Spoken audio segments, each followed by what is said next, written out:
born, my grandmother took one look at my screaming, wrinkled face and my smooth, bold little head and said, "You look just like your dad." Now, I don't know if my baby ears have been listening or if something else has shifted somewhere in the womb, but when the midwife placed me on my mother's arms and said, "Congratulations, it's a girl," all I know is my world got hard. This is not my story.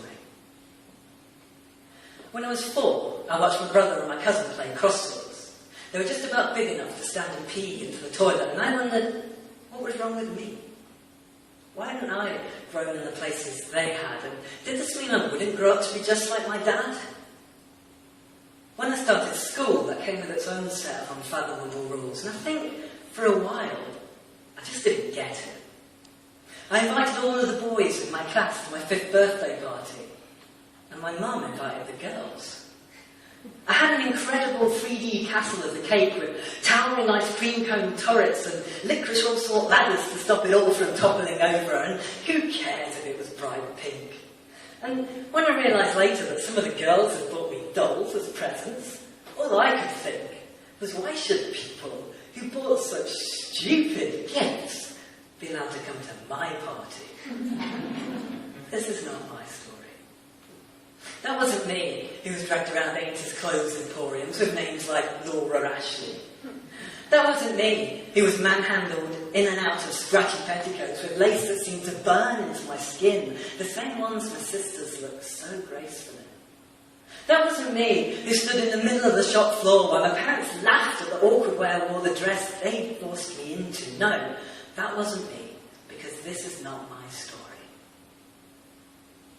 People tell me we live in a pretty equal world. But man, this is a little boy who everyone thinks is a girl. And by high school, his whole world is broken. Now he knows he's not allowed to play football or cricket or rugby.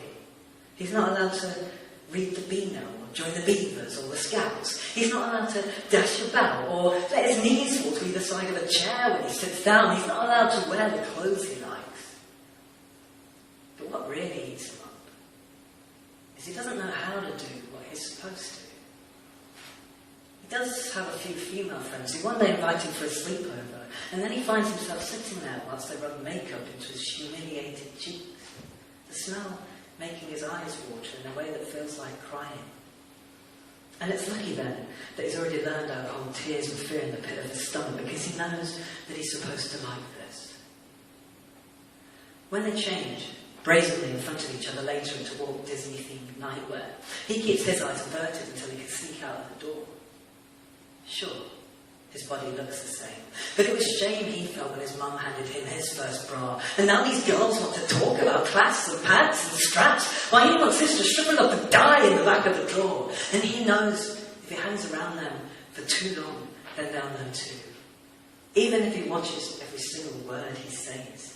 Even if he dresses picture perfect every morning by the instructions in the best teen magazine. Even if he practices for hours every day in his bedroom how to walk like a woman. He knows he'll never be one.